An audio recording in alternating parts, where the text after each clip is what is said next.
आरक्षणाला विरोध केला, झुलत ठेवलं, काय सांगा? मला वाटतं माननीय उपमुख्यमंत्री महोदयांनी या पद्धतीनं जाती जाती धर्माधर्माची भांडणं लावण्याचं, कलगीतुरा लावण्याचं जे काम आहे हे खरं तर थांबवायला हवं। आणि अशा पद्धतीनं जे दैनंदिन जीवनातले इतर जे प्रश्न आहेत त्यामध्ये दोषारोप करण्यापेक्षा, आता तुमचं सरकार आहे, 5 वर्षही तुमचं सरकार होतं, केंद्रात तुमचं सरकार आहे, मग जातनिहाय जनगणनेची मागणी ही तुम्ही आधी प्राधान्यानं पुढे केली पाहिजे।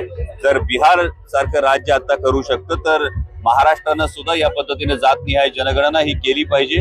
आणि त्यातून हे जे आकारण वर्षानुवर्ष 18 पगड जातीचा समाज जो सातत्यानं एकत्र नांदत होता, यामध्ये कुठेतरी अशी विधानं करून मिठाचा खडा टाकण्यापेक्षा मला वाटतं त्यांनी जातनिहाय जनगणनेची मागणी ही प्राधान्यानं पुढे आणावी आणि त्या पद्धतीनं सगळ्या कसोट्यांवर टिकेल असं आरक्षण हे मराठा समाजाला 100% देण्यात यावं। आणि त्याचबरोबर महाराष्ट्रामध्ये, देशामध्ये महागाईसारखे प्रश्न असतील, बेरोजगारीसारखे प्रश्न असतील, या सगळ्यापासून लक्ष विचलित करण्यासाठी वेगळं काहीतरी विधान करून वेगळ्या दिशेने भडकावणं हे खरोखर थांबवायला हवं। महाराष्ट्राच्या बाबतीत जर विचार केला तर अव्याहतपणे 55 वर्ष उद्योगधंदे असतील, शेती व्यवसाय असतील, IT क्षेत्र असेल, या प्रत्येक क्षेत्रामध्ये आदरणीय शरदचंद्रजी पवार साहेबांनी दिलेलं भरीव योगदान आणि त्यातून मिळालेला कोट्यावधी तरुणांना मिळालेला रोजगार, त्यात होणारी प्रगतीमध्ये पवार साहेबांचं योगदान हे संपूर्ण महाराष्ट्राला ठाऊक आहे। त्यामुळे कुठेतरी अशी वैयक्तिक टीका करण्यापेक्षा मराठा समाजाची जी आरक्षणाची मागणी आहे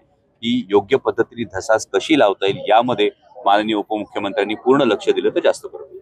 कुठेतरी छगन भुजबळ आहेत ते सुद्धा कुठेतरी मराठा आरक्षणावर बोलत, कारण की ज्या पद्धतीने ओबीसी मध्ये आरक्षण देऊ नये, मराठ्याला वेगळं आरक्षण द्यावं ही मागणी जास्त करतात। मात्र एकीकडे 2 समाजामध्ये भांडण लावायचा प्रयत्न करतात। हेच 2 समाजांमध्ये जी भांडणं लावण्याचा जो एक प्रकार जो दिसतोय, सातत्यानं 18 पगड जातीचा समाज हा एकत्र नांदण्याची ही संस्कृती, छत्रपती शिवाजी महाराजांचा जो आदर्श आहे तो 18 पगड जातीच्या समाजाला एकत्र घेऊन एका विधायक कार्याला जोडण्याचा आदर्श आहे। आणि त्यामुळे सगळ्याच समाजांची जी आरक्षणाची मागणी आहे, या आरक्षणाच्या मागणीसाठी जातनिहाय जनगणना होऊन खरोखर हे आरक्षणाची मर्यादा वाढू शकते। जर जम्मू काश्मीरच्या संदर्भामध्ये केंद्र सरकार इतक्या तातडीने हस्तक्षेप करतं तर मग आमच्या मराठा समाजाच्या बाबत जी मागणी आहे त्या संदर्भामध्ये जातनिहाय जनगणना करून, कॉन्स्टिट्यूशन अमेंडमेंट करून आरक्षणाची मर्यादा वाढवण्यासाठी केंद्र सरकारनं तितक्याच आग्रहाने ही भूमिका मांडावी।